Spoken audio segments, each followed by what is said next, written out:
Terkait tanggapan sidang MK-MK, menurut Mahfud MD meminta publik untuk menunggu saja putusan MK-MK besok dan percayakan sepenuhnya kepada kredibilitas Majelis Kehormatan Mahkamah Konstitusi. Seperti apa, Pak? Ya, kita tunggu aja. Kalau Saya percaya pada kredibilitas Pak Jimli. Apapun putusannya nanti kita tunggu dan tunggu juga reaksi publik akan menentukan juga. Berarti putusan 90 bisa dianulir dong, Pak? Dan konsekuensinya apa? Pak, tunggu besok aja. Bakal Cawapres Gibran Raka Buming Raka juga memberi tanggapan soal putusan Majelis Kehormatan Mahkamah Konstitusi yang digelar 7 November besok. Gibran meminta publik untuk menunggu saja putusan MK-MK. Sementara saat ditanya jika putusan MK-MK bisa memengaruhi pencalonannya sebagai bacawa pres pendamping Prabowo, Gibran kembali menjawab, tunggu saja.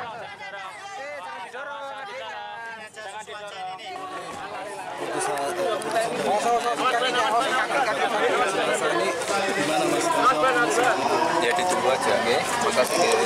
Mas ini nggak khawatir mempengaruhi pencalonan jebakan?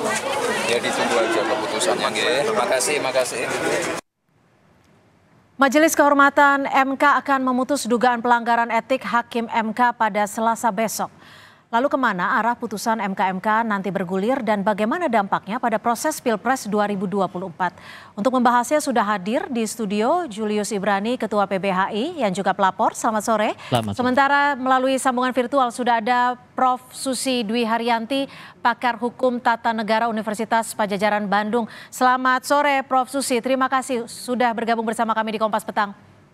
Selamat sore Mbak. Saya langsung ke Mas Julius. Mas Julius, ini kan besok kita akan menantikan apa sih hasil dari putusan MK-MK ini. Menurut Anda sanksi apa yang harus diterapkan kepada para hakim ini, khususnya Ketua MK? Ya baik, jadi saya ulangi sedikit ya, bahwa kalau dari laporan PBHI, karena kita ngambil bukti-bukti dan semuanya yang kita lengkapi itu langsung dari Mahkamah Konstitusi dan itu resmi, maka dari seluruh pelanggaran tercatat ada 6 prinsip yang dilanggar dan ada sekitar 16 penerapan prinsip yang dilanggar, harusnya itu secara mutlak dapat diputuskan dengan mudah oleh Majelis Kehormatan MK-MK. Dan kesemuanya itu harusnya juga berujung pada pelanggaran berat yang artinya pemberhentian secara tidak hormat. Itu yang pertama. Tapi kami ingin juga MK-MK ini tidak bertindak hanya pada level teknis mengurusi kesalahan administrasi, kesalahan hukum acara dan prosedur dan segala macamnya.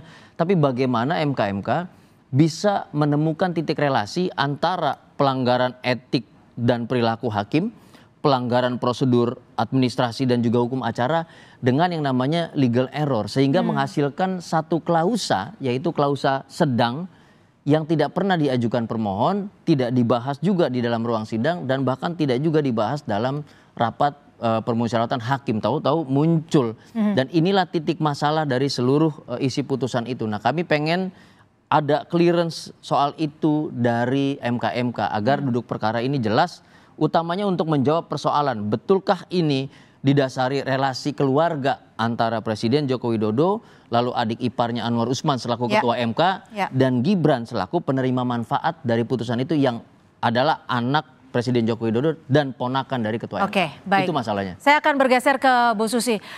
Bu Susi, kalau menurut Anda sendiri kita patut berharap apa nih pada putusan MK-MK dari fakta di sidang? Baik, terima kasih. Banyak sekali yang harapan dapat kita sampaikan kepada Majelis Kehormatan Mahkamah Konstitusi atau MK-MK. Di dalam laporan yang disampaikan oleh Constitutional and Administrative Law Society, kami menyoroti ada 4 hal.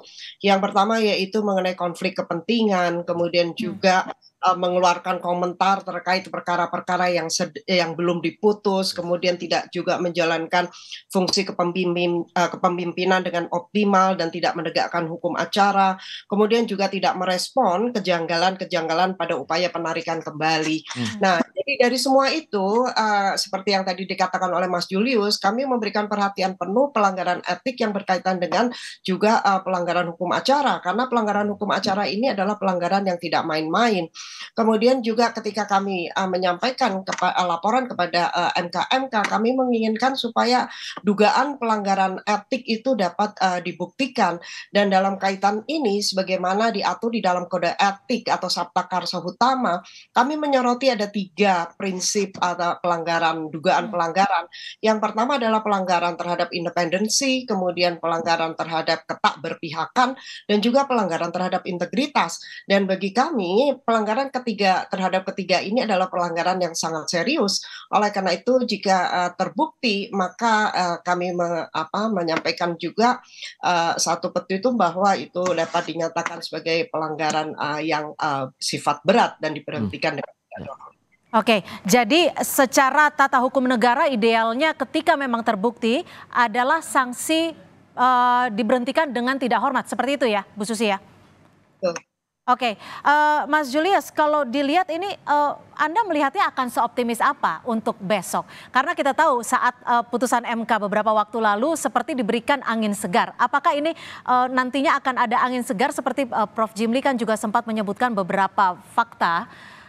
Kira-kira akan seperti apa nanti besok? Jadi kami hanya merujuk pada bukti ya. Jadi berdasarkan pemeriksaan yang kami hadapi, lalu pertanyaan yang kami jawab dan bukti yang kami sampaikan, kami pikir untuk hal-hal yang sifatnya teknis tadi, pelanggaran prosedur dan hukum acara, pelanggaran administrasi, ini akan dengan sangat mudah dapat ditemukan oleh MK-MK, Prof. Jimli, Bintan Saragih, dan juga Wahidudin Adams. Jadi untuk masalah itu kami punya keyakinan berdasarkan bukti yang kuat itu bisa dibuktikan dengan mudah, kira-kira begitu. Tapi untuk membangun relasi yang 3 tadi, apakah pelanggaran etik perilaku ini dan juga pelanggaran prosedur hukum acara ini ternyata ditujukan untuk menciptakan sebuah legal error, yaitu penambahan klausa yang tidak diajukan dan tidak dibahas ini. Jadi harusnya level MK-MK di situ. Nah, bagian itu kami masih berkali-kali dipertanyakan oleh MK-MK dengan mengatakan kasih kami teori, kasih kami juga bukti, dan kemarin kami serahkan. Jadi kami melakukan monitoring. Lembaga etik di Mahkamah Agung salah satunya adalah Komisi Yudisial. Komisi Yudisial dalam perjalanannya sepanjang tahun 2010 ke 2015 itu bahkan sudah merumuskan legal error dan menetapkan beberapa kasus sebagai bentuk penyelundupan hukum. Sehingga berdampak pada putusan yang dipanggil oleh hakim. Tapi tidak dapat membatalkan karena dia lembaga etik.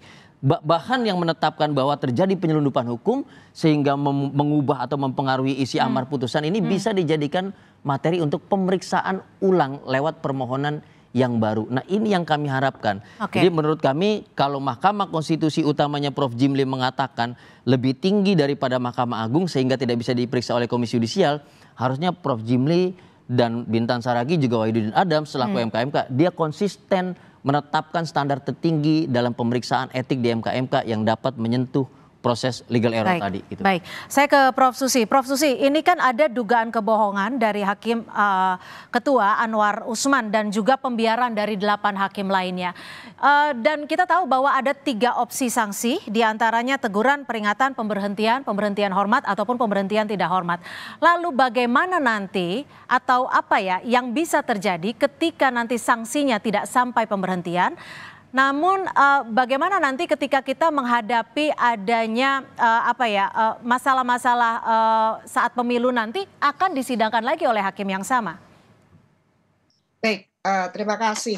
Ini memang kita dihadapkan pada situasi yang abnormal. Saya katakan situasi abnormal karena MK tidak pernah menghadapi situasi seperti ini sebelumnya, di mana 9 hakim itu dilaporkan ke MK-MK dengan laporan paling banyak adalah pada Ketua Mahkamah Konstitusi. Nah, bagaimana nanti kalau misalkan terbukti, sebagaimana tadi saya sampaikan, bahwa pelanggaran terberat itu adalah pelanggaran etik yang berupa prinsip independensi, ketak berpihak, serta integritas. Karena itu adalah pelanggaran yang luar biasa. Dan ketika MK menemukan atau dapat membuktikan terjadinya pelanggaran itu, maka MK harus berani untuk menyatakan satu putusan yang paling tinggi, yaitu putusan berupa tadi yang disampaikan, yaitu pemberhentian dengan tidak hormat. Nah, bagaimana dengan 8 hakim konstitusi yang lain? Tentu ini tugas MK untuk membuktikan sampai sejauh mana derajat kalaupun ditemukan pelanggaran etik yang tentu pasti akan berbeda, karena di dalam pemeriksaannya MK itu kan mempunyai berbagai macam alat bukti, misalkan keterangan saksi, kemudian juga ahli, surat, tulisan, atau bahkan alat bukti lain dan petunjuk. Oleh karena itu, bagaimana MK dapat memberikan value terhadap masing-masing alat bukti tersebut. Dan value itu tentu akan berbeda antara alat bukti yang satu dengan alat bukti yang lainnya. Siapa yang dapat diberikan kalaupun terbukti itu adalah teguran tertulis atau kemudian teguran lisan ataupun juga berupa pemberhentian. Tentu itu akan sangat tergantung kepada 3 orang anggota MK ini untuk menilai bukti-bukti yang ada di hadapan ketiganya. Prof. Susi, ini ada kritik keras sebenarnya terhadap Mahkamah Konstitusi, bahkan sampai di jargon MK Mahkamah Keluarga seperti itu ya. Lalu bagaimana dari Prof. Susi sendiri melihat kredibilitas dari Prof. Jimli Asyidiki?